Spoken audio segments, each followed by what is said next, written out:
croyons à la grâce de Dieu et à la présence de Dieu au milieu de nous. Si Dieu est pour toi, qui sera contre toi? Et quand tu as la parole, comprends que tu as Dieu. Quand tu vis la parole, comprends que Dieu est de ton côté. Voilà pourquoi dans les situations de la vie, vaut mieux pour toi vivre la parole et faire face à une multitude et que de négliger la parole, d'être avec une multitude.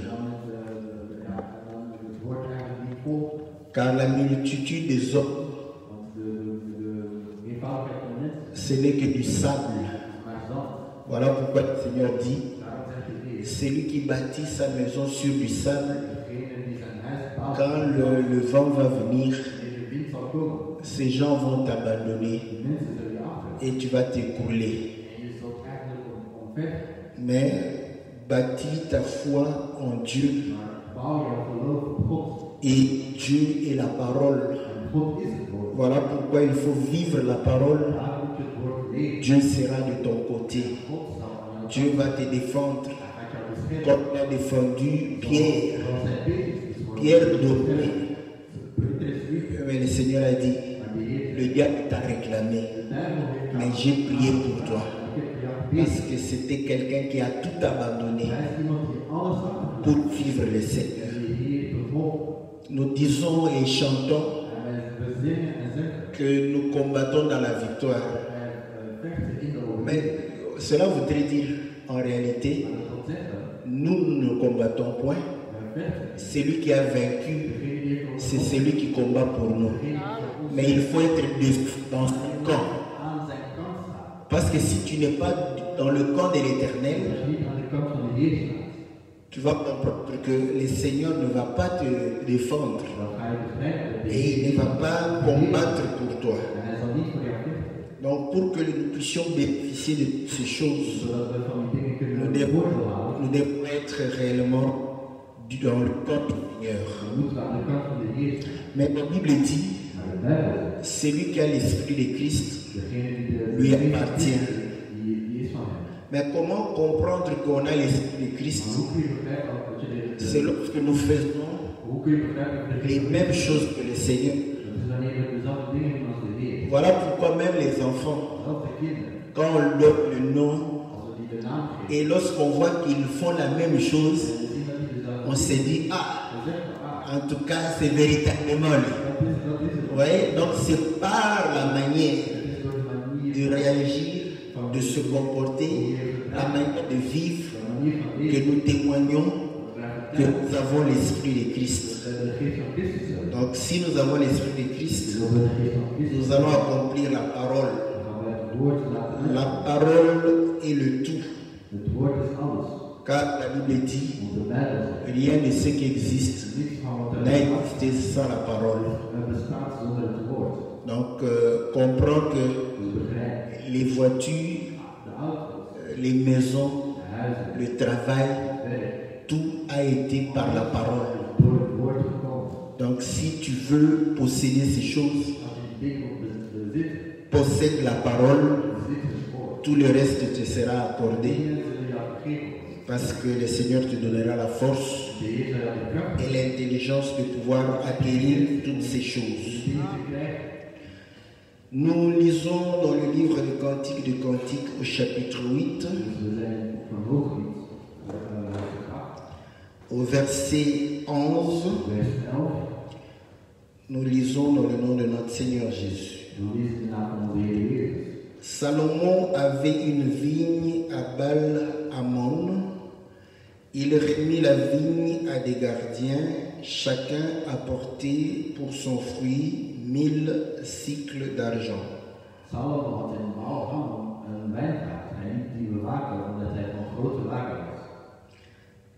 Ma vigne qui est à moi, je la garde.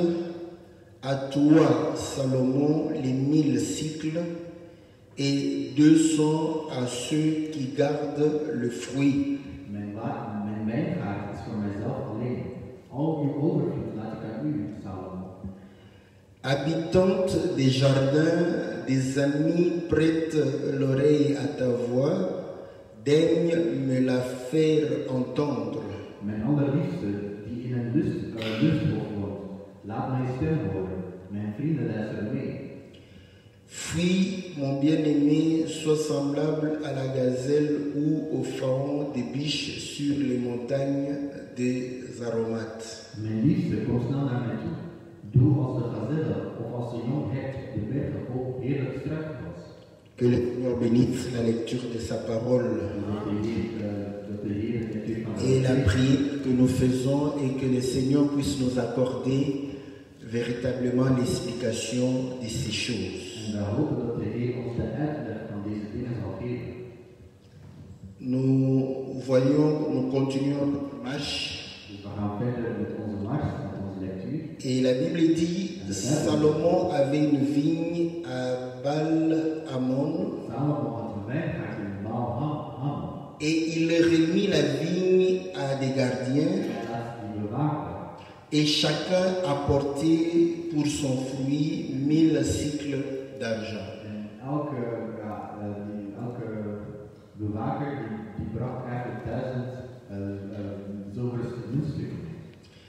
Et nous allons comprendre une chose, comme nous le disons, pour comprendre la parole de Dieu, il ne faut pas commencer à pouvoir raisonner. Mais il faudrait chercher des témoins pour pouvoir réellement éclairer ta lanterne. Donc nous voyons que Salomon va donner la vigne pour qu'on puisse garder cela. Mais ce langage, le Seigneur va le répéter. Il va pouvoir le dire aux fils d'Israël. Et il va pouvoir leur parler en ces termes. Nous allons chercher, je crois que c'est dans le livre de Matthieu, chapitre 22, si je ne me trompe pas. Voilà. Non, c'est 21. Matthieu chapitre 21. Au verset 33, le Seigneur dit ceci. Écoutez une autre parabole. Il y avait un homme, maître de maison, qui planta une vigne.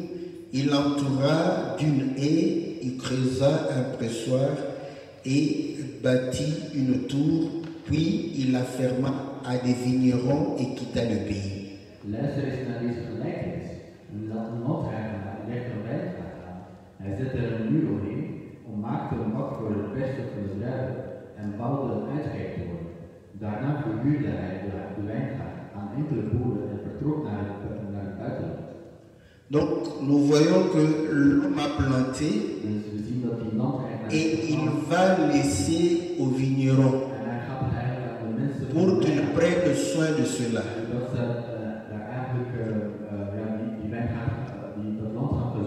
Mais lorsque le temps de la récolte fut arrivé, il envoya ses serviteurs vers les vignerons pour recevoir le produit de sa vigne.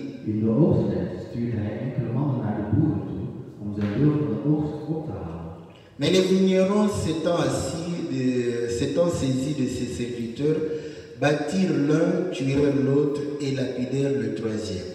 Maar de boeren begonnen met hen te vechten.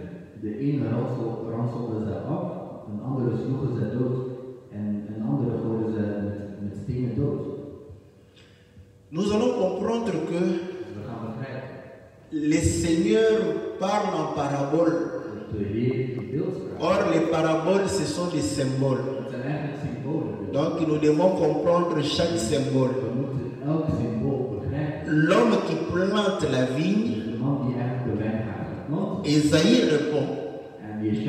Dans le livre d'Ésaïe, au chapitre, je crois, 5, il dit ceci. Ésaïe, chapitre 5. Dat is Jesaja 5, Au verset 1. vers 1. Je chanterai à mon bien-aimé le cantique de mon bien-aimé sur ski. Nu wil ik een lied zingen voor mijn geliefde over wijngaard. Mon bien-aimé avait une vigne sur un coteau fertile. Mijn geliefde had een wijngaard op een vruchtbare heuvel. Il en remua le sol, ôta les pierres, il mit un plan délicieux. Hij bewerkte de grond, haalde alle stenen en stukken rots eruit en beplantte hem met de beste wijnstok. Il bâtit une tour au milieu d'elle et il creusa aussi une cuve. Hij bouwde een uitkijktoren en hakte een wijnberg uit in de rotsen. Le Seigneur a repris ça exactement, n'est-ce pas? Et ici, le prophète dit, puis il espérait qu'elle produirait de bons raisins. Toen wachtte hij op de oogst, maar de druiven groeiden, waren wild en zuur en niet de zoete druiven die hij had verwacht. Mais elle en a produit de mauvais. Maintenant donc, habitants de Jérusalem et hommes de Juda, soyez juges entre moi et ma vigne. Wel, inwoners van Jeruzalem en Juda, u hebt gehoord hoe de zaak ligt. Spreek nu uw oordeel uit. Qu'y avait-il encore à faire à ma vigne que je n'ai pas fait pour elle? Pourquoi, quand j'ai espéré qu'elle produirait de bons raisins, en a-t-elle produit de mauvais? Wat had ik nog meer kunnen doen? Waarom gaf mijn wijngaard mijn wilde druiven in plaats van zoete? Je vous dirai maintenant ce que je vais faire à ma vigne. J'enracherai la haie pour qu'elle soit broutée. J'en bâtirai la clôture. J'en abattrai la clôture pour qu'elle soit foulée aux pieds. Weet je wat ik nu met mijn wijngaard ga doen? Ik ga de omheining afbreken, zodat hij weer een deel van de wildernis wordt en de schapen en het vee hem kunnen vertrappen. Je la réduirai en ruine et elle ne sera plus taillée ni cultivée. Les ronces et les épines y croîtront et je donnerai mes ordres aux nuées afin qu'elles ne laissent plus tomber la pluie sur elle. Ik zal de planten niet meer snoeien en het onkruid niet langer wieden, zodat alles wordt overwoekerd met distels en dorens. Ik zal de wolken opdracht geven, geen regen meer te laten vallen. La vigne de l'Éternel des armées, c'est la maison d'Israël. Ik heb u het verhaal verteld van Gods volk. Et les gens de Juda, c'est le plan qu'il chérissait. Il avait espéré de la droiture, voici du sang versé, de la justice, voici des cris de détresse. Dus ik heb u het verhaal verteld van Gods volk. Dat is de wijngaard waarover werd gesproken in Israël en Juda. Zijn planten die hij zorg beheert. Hij verwachtte rechtvaardigheid te oogsten, maar het werd onrecht. Hij verwachtte rechtsbetrachting, maar het werd rechtsverkracht. Non, nous voyons que la vigne dont il est en train de parler, il est en train de dire que c'est la maison d'Israël. Donc la vigne, ce sont les hommes.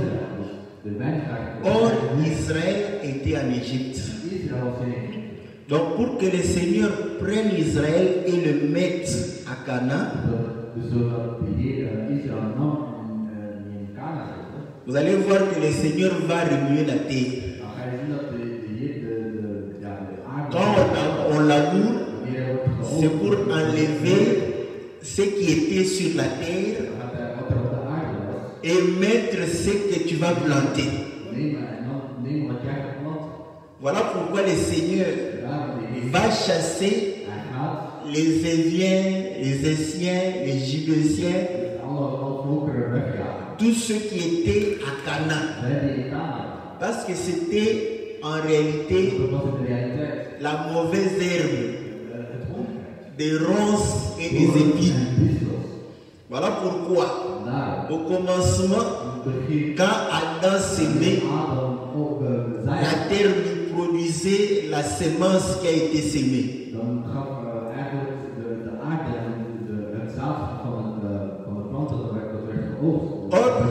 Or le Seigneur dit que la bonne semence, ce sont les fils du royaume.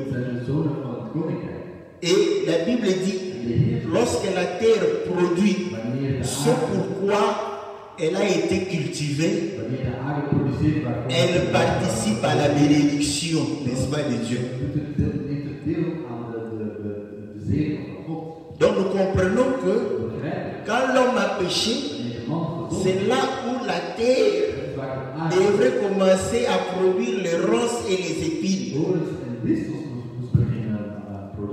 Donc vous allez comprendre que la terre ne donne plus la bonne sémence. Et c'est là où le Seigneur explique dans Matthieu 13 que le semeur a semé le blé, la nuit, l'ennemi est venu semer le livret.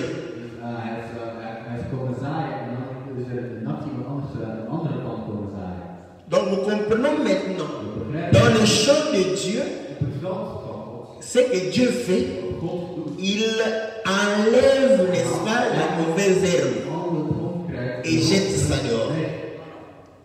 Il l'explique d'une autre manière, parce qu'il dit que ceux qui font la pêche, ce sont ceux qui amènent les âmes à Dieu. Et vous allez comprendre que quand on jette le filet, on ramasse toute espèce de poisson. Mais quand on arrive au bord, comme les laboureurs tournent la terre, le pêcheur va commencer à sélectionner. Il va regarder, ça c'est un poisson sans écailles. Donc ce poisson impur, souillé, il va jeter. Est-ce que vous comprenez? Il regarde, ce poisson n'a pas de nageoire. Donc ce n'est pas un poisson mangeable.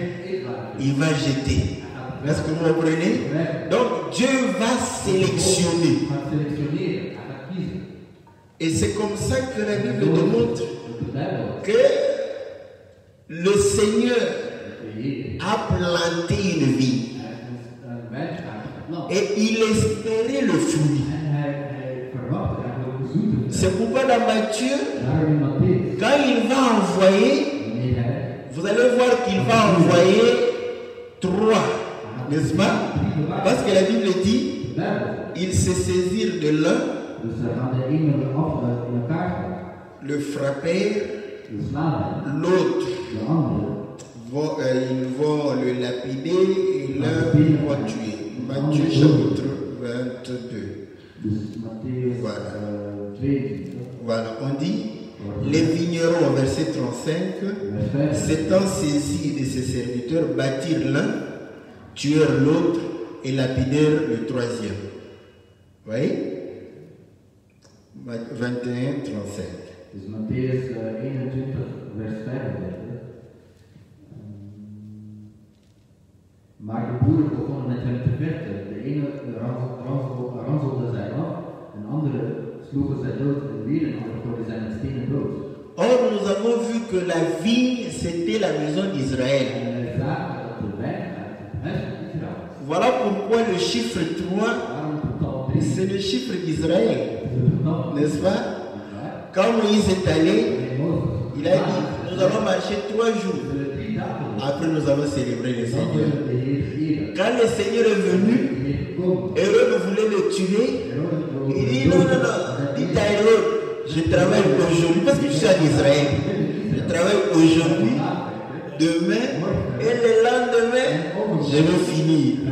Est-ce que vous comprenez? À ce moment, il peut faire tout ce qu'il veut. Et nous comprenons encore que lorsque le Seigneur, dans Luc chapitre 24, il parle à ses disciples, la Bible dit, il va commencer par la loi, les psaumes et les prophètes. Il prend la parole, divise en 3, parce qu'Israël a la marche de 3. Est-ce que vous comprenez? Voilà pourquoi Israël reçut les commandements au mont Sinaï le 3e mois.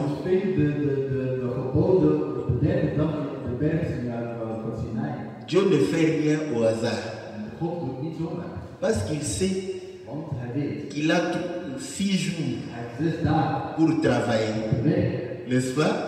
Or, le travail qu'il a fait là-bas, c'était pour manifester sa gloire. C'est le travail qu'il fait dans l'eau. Et vous allez comprendre qu'il va travailler 3 jours et il va répéter les mêmes choses les 3 autres jours. Il créa la lumière le premier jour, il créa le soleil le 4e jour. Le soleil, c'est la source de lumière. Il crée le ciel, il dit les eaux d'en haut et les eaux d'en bas. Nous voyons les eaux produire les oiseaux qui volent et le poisson qui reste en bas. Est-ce que vous comprenez? Et le 3e jour, il dit à la terre de produire les arbres. Le 6e jour, il dit à la terre de produire les animaux et l'homme. Est-ce que vous comprenez? Donc ce qu'il va faire pour Israël, c'est ce qu'il fera pour nous. N'est-ce pas? Donc nous comprenons une chose, que ceci nous indique que ces gens, pendant que Dieu leur envoie la loi, ils rejettent. Les psaumes, ils rejettent. Les prophètes, ils rejettent. Et la Bible dit, il envoya encore d'autres serviteurs en plus grand nombre que le premier, et les vignerons les traitèrent de la même manière.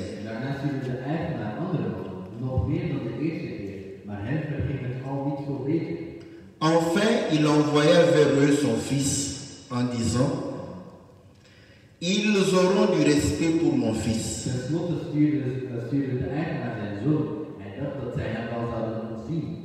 Mais quand les vignerons virent le fils, ils dirent entre eux, voici l'héritier, venez, tuons-le et emparons-nous de son héritage.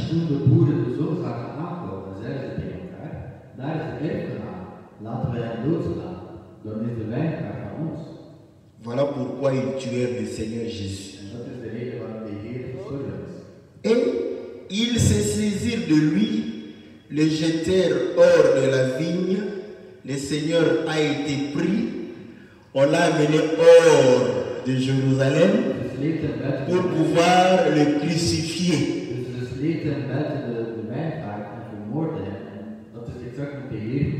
Oh, tout ceci, ce n'est pas en vain. Parce qu'on ne doit pas le tuer dans Jérusalem. On doit le tuer hors de Jérusalem. Or, c'est par sa mort que le Seigneur réunit les enfants de Dieu. Voilà pourquoi, comme il est mort hors de la cité, c'est ainsi que nous, enfants de Dieu, pour nous réunir, manifester que nous avons reçu le salut, nous devons sortir du monde. Parce que notre lieu de rencontre, c'est au mont Golgotha. Voilà pourquoi Dieu n'a pas donné la loi à l'Égypte. Parce que s'il donne la loi à l'Égypte, les Égyptiens vont pouvoir réellement transformer ces lois-là. Il fallait qu'ils sortent hors de l'Égypte pour aller recevoir la loi. Est-ce que vous comprenez? Donc, pour vivre la parole de Dieu, il faut sortir du monde. Pour comprendre la parole de Dieu, il faut enlever les traditions, les philosophies, la manière de faire des hommes. C'est alors que tu comprendras la parole de Dieu et tu vivras la parole de Dieu. C'est comme ça qu'ils vont l'amener hors et le tuer. Et maintenant, lorsque le maître de la vigne viendra, que fera-t-il à ses vignerons?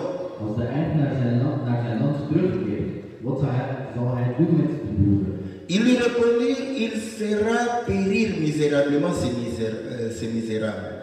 Et il affermira la vigne à d'autres vignerons, qui lui en donneront le produit au temps de la récolte. Hij zal die ellende nemen een vreselijke dood laten sterven en antwoorden zijn. En de wijngaard zal hij verhuren aan een andere broeder, die hem op tijd zullen betalen wat hem toekomt. Jésus leur dit, n'avez-vous jamais lu dans les Écritures, la pierre qu'ont rejetée ceux qui bâtissaient est devenue la principale des langues. C'est du Seigneur que cela est venu et c'est un prodige à nos yeux.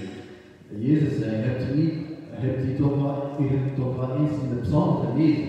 De steen die door de bouwers is afgekeerd, is juist de hoeksteen geworden. De Heer heeft daarvoor gezorgd en wij zien het als een groot wonder. C'est pourquoi je vous le dis, le royaume de Dieu vous sera enlevé et sera donné à une nation qui en rendra le fruit. Wat ik wil zeggen is dit: God zal zijn koninkrijk bij u weghalen en het geven aan het volk dat hem geeft wat hem toekomt.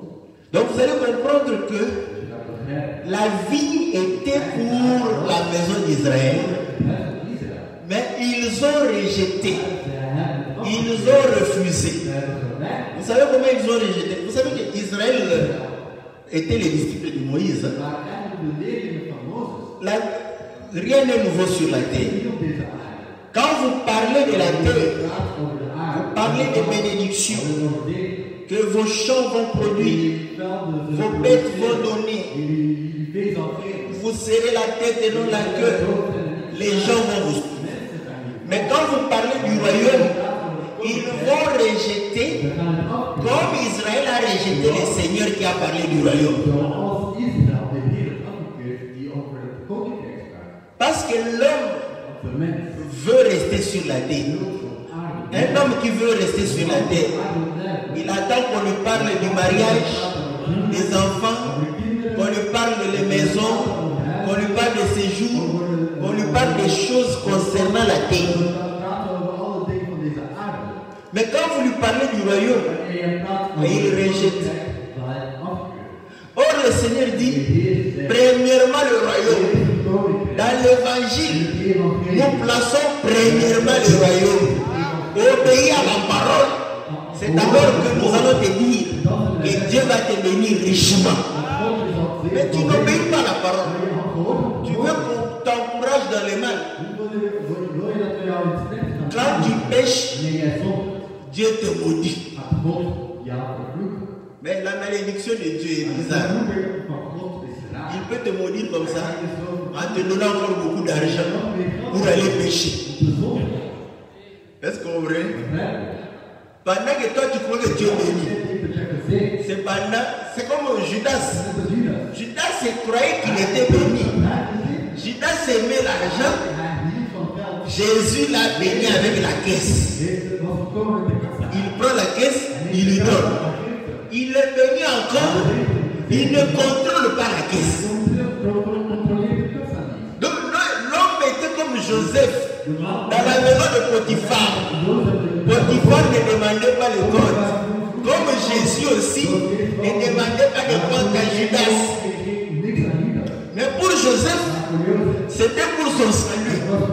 Mais pour Judas, c'est pour sa permission. Il lui a donné le goût de l'argent. Parce que si Judas n'avait pas le goût de l'argent, n'allait pas vendre le Seigneur. Il fallait lui donner ce goût-là. Le Seigneur dit, comment il va me vendre? Il va gérer l'argent. Quand il en aura besoin, donnez-moi de l'argent, je vous livre l'homme.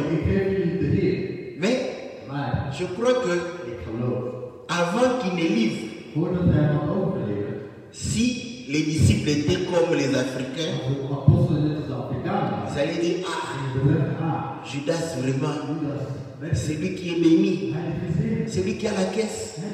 Et puis il savait qu'il volait. Et le Seigneur ne disait rien. Vous voyez, beaucoup de pasteurs collés avec les caissiers. Est-ce que vous comprenez? Quand lui il prend, les caissiers aussi prennent. Même si vous parlez, il ne va rien dire parce qu'il prennent ensemble. Les caissiers, c'est un mobotiste. Lorsque le moboutisme, c'était quoi? Tu attends que les chefs suprêmes prennent à la caisse. C'est alors que toi aussi tu dois prendre un peu par rapport à lui. Est-ce que vous comprenez? Si tu prends plus que lui, il va te chasser. Parce qu'il va lui-même dire, mais comment tu voles comme ça? Il fallait voler un peu. Lui, il peut prendre. Ouais. Donc, il va attendre que le pasteur touche. Dès que le pasteur touche, lui aussi touche. Même si vous savez, le pasteur ne va pas parler. Parce qu'il est eux tous savaient qu'il volait. S'ils étaient charnels, vraiment Jésus, il sait bien que je suis un vol, mais il lui laisse encore la caisse. Certainement, il pouvait leur dire, vous ne comprenez pas ce que je fais. Vous allez comprendre ça plus tard. Je suis en train d'habituer l'homme à l'argent. Parce qu'il y aura une décision finale qu'il doit prendre.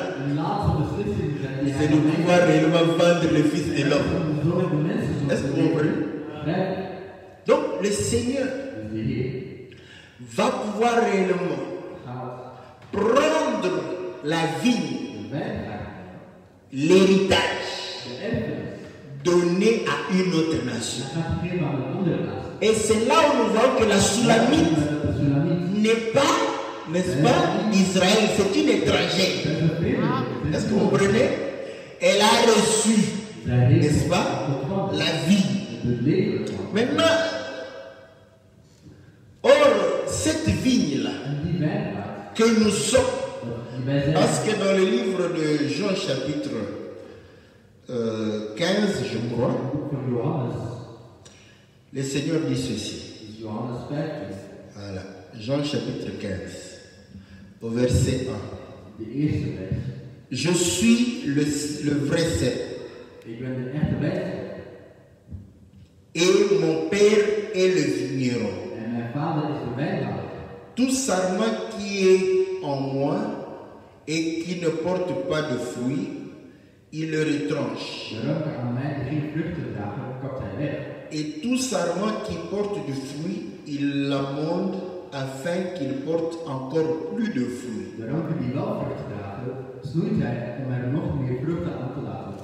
Donc ici le Seigneur présente que lui, c'est le cep.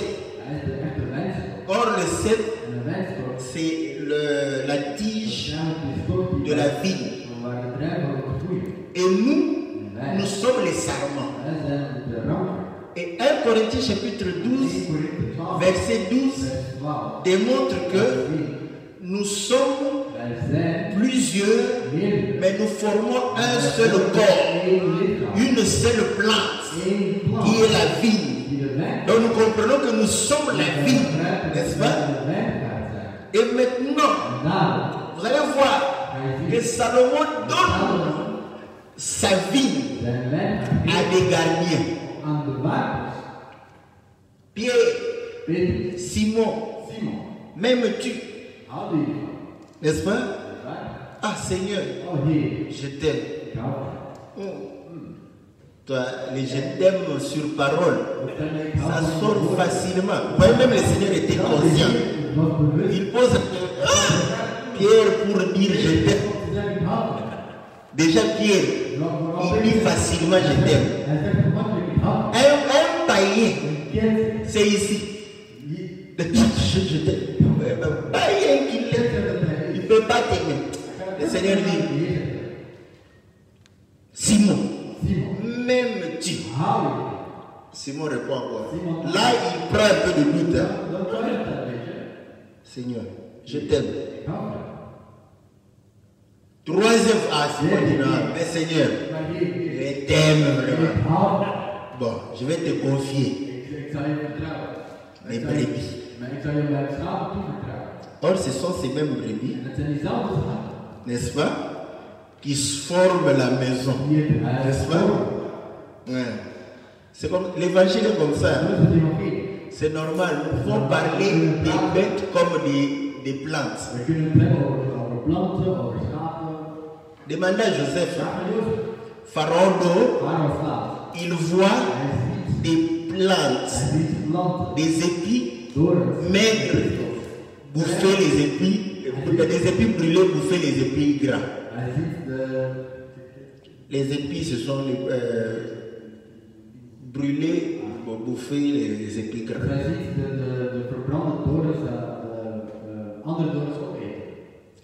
Il voit les vaches maigres bouffer les vaches grasses.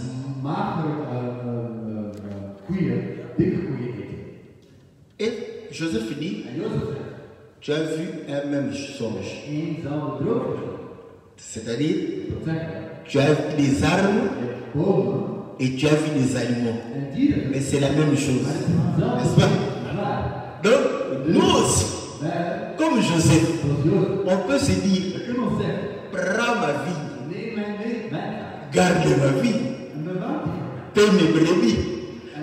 Parce que le pasteur est là pour garder les brebis. Le laboureur ou le cultivateur pour garder la vie. Est-ce que vous comprenez?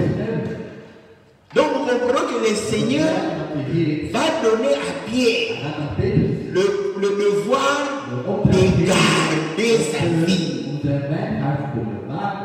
Or Pierre n'était pas seul. Bon, je salue mes frères catholiques. Simon Pierre. Ce n'est ni la chair ni le sang qui t'ont révélé. Là, ils ont cru que le Seigneur parlait à Simon. Parce qu'il lui a dit, tu es Simon, fils de Jonas. Mais moi, je t'ai donné le nom de la pierre. Mais la véritable pierre, c'est moi-même. C'est sur cette pierre que tu es devenu. Je vais bâtir mon église. Je vais te donner les clés. Et ils ont fait une clé pour ouvrir le ciel. Est-ce que vous comprenez? Donc vous allez comprendre que Pierre, Dieu lui a dit, je vais te donner les clés. Or, Pierre, la question était, que dites-vous? Pas que dis-tu? Que dites-vous? Pierre prend la parole au nom de tous. Tu es le Christ, le Fils de Dieu. Donc, ce Simon-là n'est pas un individu. Ce Simon-là, c'est tout le groupe des apôtres. Voilà pourquoi le Seigneur, pour garder l'Église, il a donné le don, les uns comme prophètes, comme apôtres, docteurs, évangélistes et pasteurs. 5. N'est-ce pas? Maintenant, la Sulamite dit, il espérait récolter le fruit. Les gardiens donnent 1000 cycles à Salomon. Mais lui, elle dit, moi ma vie, je la garde. À toi Salomon, tes 1000 cycles d'argent. Mais au gardien, 200 cycles par gardien. Faisons la mathématique. 1000 divisé par 200. Ça fait combien? 5. Est-ce qu'on me relève? Donc nous comprenons combien de gardiens le Seigneur a laissé? 5. Apôtres, prophètes, docteurs, évangélistes, pasteurs. Chacun 200 cycles. Est-ce que vous comprenez? Quand vous les rassemblez, c'est 1000 cycles. 1000 cycles, c'est pour le Seigneur. Voilà pourquoi le Seigneur, il est le prophète, il est le docteur, l'évangéliste, il est le pasteur. Est-ce que vous comprenez? Voilà pourquoi il le reçoit. Maintenant, les apôtres, les autres, chacun reçoit 200. Et la Sulamite dit, moi, ma vie, je la garde. Pourquoi? Parce que la vie, c'est l'héritage. Est-ce que vous comprenez? Prenez l'argent, moi je garde. Or, l'argent, Paul le dit dans 2 Timothée chapitre 2, verset 20, que dans une grande maison, il n'y a pas que des vases d'usage vil, mais il y a des vases d'or et d'argent pour l'honneur. Est-ce que vous comprenez?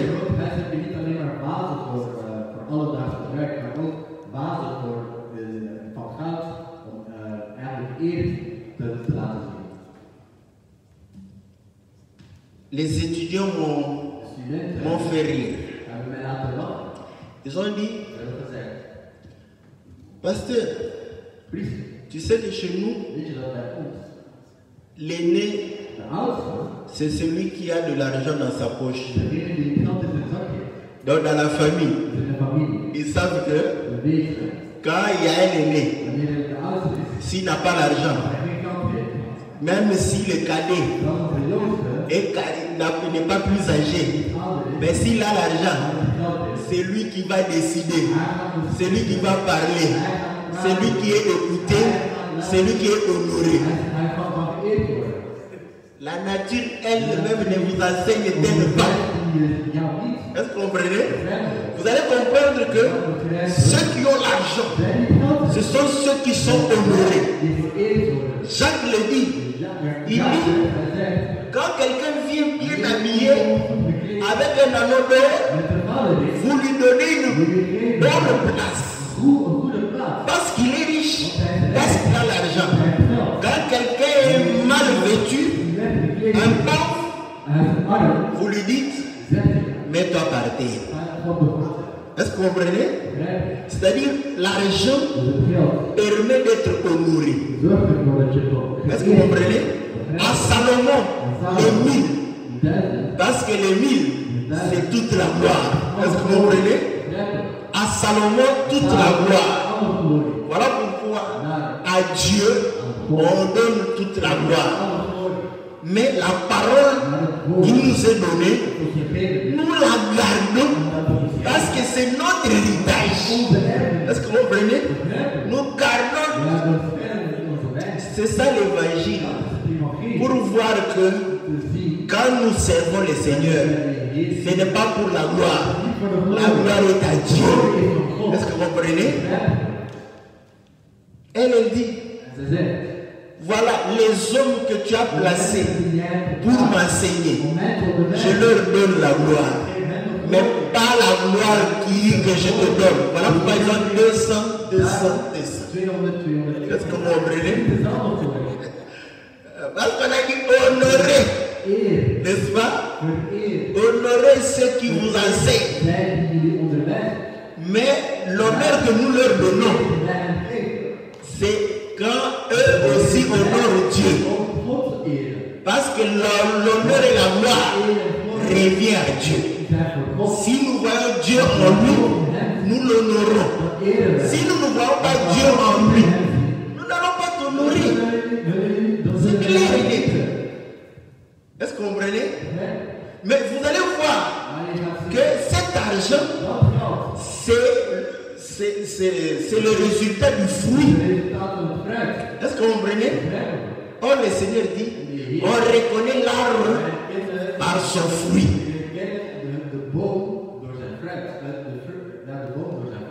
Est-ce que vous comprenez? Les mauvais fruits ne donnent pas la gloire à l'arbre. C'est le bon fruit qui donne gloire à l'arbre. Est-ce que vous voyez? Donc vous comprenez une chose. Que 1000 c'était pour Salomon. 200 pour les gardiens. Et pour la Sulamite, la ville. C'est pourquoi un jour, Akab est venu. Oh, Naboth, vends-moi ta vigne. Naboth et la Sulamite, ils avaient le même esprit. Naboth a dit, garde l'argent.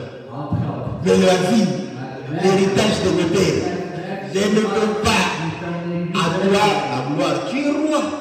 Nous t'honorons. Tout l'argent c'est pour toi. L'or et l'argent appartiennent à Dieu, n'est-ce pas? Mais la vie, c'est mon héritage. Je ne peux pas. Parce que lui, il voulait qu'il commence à cultiver les légumes. Vous savez, les légumes, c'est l'homme qui arrose. Mais la vie, c'est le ciel qui arrose. Vous voyez la différence? Donc, quand tu es un légume, mais il y a des choses comme ça naturelles que les gens disent, mais conformes à la parole. Quand on dit que quelqu'un est devenu un légume ou une légume? Une légume. Légume. Quand quelqu'un est devenu légume. C'est pas? Voilà. Donc, quand quelqu'un est paralysé, n'est-ce pas? Donc, il ne peut plus rien faire. On utilise cette expression. Nous avons des légumes et nous avons la vigne. La vigne reçoit l'eau du ciel. Les légumes reçoivent l'eau des hommes. Vous allez voir des légumes dire, mon pasteur a dit, mon pasteur, ça c'est légumes. Parce que arrosé par l'homme.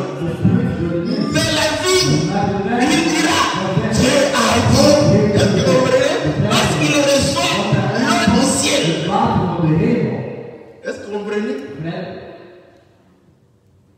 Voilà pourquoi. Vous allez comprendre que nous ne sommes pas comme les autres. Parce que nous ne recevons pas la même eau. L'eau d'arrosoir, c'est de l'eau. L'eau de pluie, c'est de l'eau. Mais il y a eau et eau. Est-ce que vous comprenez? Est-ce que vous comprenez? L'eau de pluie est différente de l'eau de turbine. L'eau d'arrosoir. L'eau me porte comme ça avec son arrosoir là. Il vient passer à arroser. Frère, dites Amen, cette année 2020, il n'avait pas vu le corona. Et pourtant le corona avait déjà commencé en Chine. Avec l'éclaté. 20. Tu as 20 sur 20 cette année. Cette année, Dieu va vous donner de 20 sur 20. On croit que c'est l'eau d'arrosoir. Est-ce que vous comprenez? Tu seras une légume. Quand tu es une femme, une légume. Quand tu es un homme, un légume. Voilà. Est-ce que vous comprenez? Amen. N'est-ce pas? On comprend. Le mythe écouté. Vous voyez le mythe écouté? Ça prend de la hauteur, mais ça reste le mythe écouté. Est-ce que vous comprenez? Recevons l'eau du ciel et gardons l'héritage. Dieu va nous bénir. Dieu va nous bénir. Les bénédictions, ce n'est pas seulement pour le siècle à venir, mais ça va commencer maintenant. Ta vie sera une vie de bénédiction. Et les gens vont témoigner. Quand ils te verront, vous voyez, avoir la bénédiction, ce n'est pas avoir l'argent. Quand tu as la bénédiction, même quelqu'un qui a l'argent verra que toi tu es béni. Comme un frère me disait, il était chauffeur. Il dit, lui, il touche plus que moi. Mais avant la fin du mois, il vient toujours me demander l'argent. Ouais, voilà. Vous voyez que la bénédiction, ce n'est pas l'argent. En termes d'argent, il pouvait dire qu'il est béni. Mais avant la fin du mois, il se trouve qu'il est incapable de nous le débouler. Mais lui qui avait peu d'argent est encore en train de pouvoir l'aider. Que Dieu vous bénisse dans le nom précieux et glorieux de notre Seigneur Jésus. Amen.